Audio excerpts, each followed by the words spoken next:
ശിരസുമായി നീ പെരുമാൾപുരത്ത് കുമ്പിട്ട് നിന്ന് യാചിക്കുമ്പോൾ നിനക്കെതിരെ ആയുധമെടുക്കാനും ശിരസാറത്ത് കാലപുരിയിലേക്ക് അയക്കാനും ഏകജാതൻ ഒരു കൂട്ടുവേണം.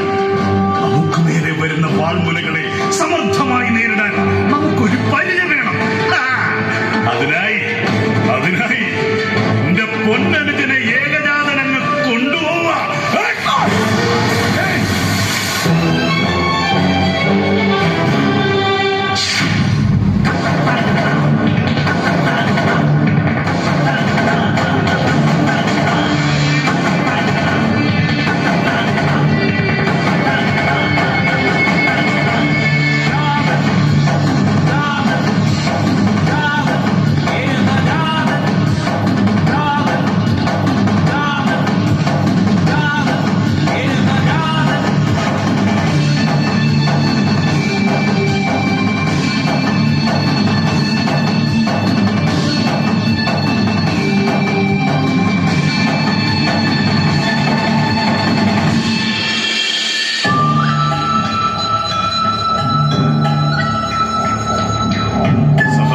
വുമായി വന്ന ഏകജാതനെ തെറ്റുകാരനും ഒറ്റുകാരനുമാക്കി അപമാനിച്ചയച്ച വരഹേന്ദുവിന്റെ സഹോദര, ദിനരാത്രങ്ങൾ പലത് കഴിഞ്ഞിട്ടും യുദ്ധത്തിനായാലും സഖ്യത്തിനായാലും ഒരു ദൂതനെ പോലും പറഞ്ഞയച്ചില്ല നിന്റെ ജ്യേഷ്ഠൻ.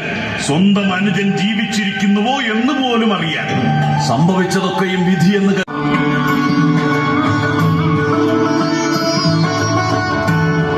പ്രപഞ്ചത്തിന്റെ ഗതിവിഗതികൾ നിശ്ചയിച്ചുറപ്പിക്കുന്ന ആദിപരാശക്തിയുടെ സമീപം നിൽക്കുമ്പോൾ അത്ഭുതവും ആദരവുമാണ്. പ്രണാമം മാതാവേ. പ്രണാമം യമദേവ.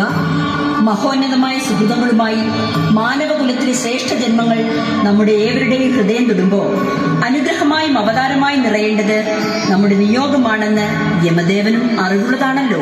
നിശ്ചയമായും ലോകമാതാവേ, നിമിഷങ്ങളുടെ ഗുണിതങ്ങളിൽ മാത്രം ചരിക്കുന്ന മാനവരെ ആയുസ്സൊടുങ്ങുമ്പോ സത്യലോകത്തേക്ക് മടക്കി എത്തിക്കുന്ന യമധർമ്മന് കർമ്മമൊരുക്കുന്നതും ആയുസിന്റെ തരംഗദൈർഘ്യങ്ങൾ നിശ്ചയിക്കപ്പെട്ട ആ മാനവന്റെ ചെയ്തികൾക്ക് യമധർമ്മരാജൻ പരിഹാരമൊരുക്കില്ലേ? കൽപ്പാന്തത്തോളം നീളുന്ന വിശ്വപ്രകൃതിയുടെ താളം നിശ്ചയിക്കുന്ന ആദിപരാശക്തിയിൽ ജഗത്സ്വരൂപനായ സംഹാരരുദ്രന്റെ മനോനില കൃത്യമായി അറിയുന്ന പാർവതിയും അന്ന് തന്നെയല്ലേ പരിഹാരം അവിടുന്നല്ലേ തീരുമാനിച്ചുറപ്പിക്കേണ്ടത്? മരണഭയമില്ലാതെ നരബലികൾ തുടർന്നാൽ നമുക്കും ഇടപെടണമല്ലോ.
എന്റെ മകൾക്കൊന്നും സംഭവിക്കില്ല.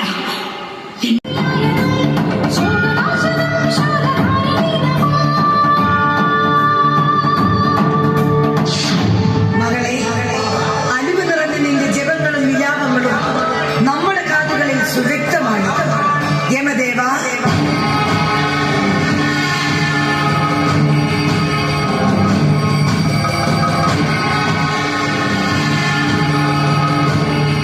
യമദേവ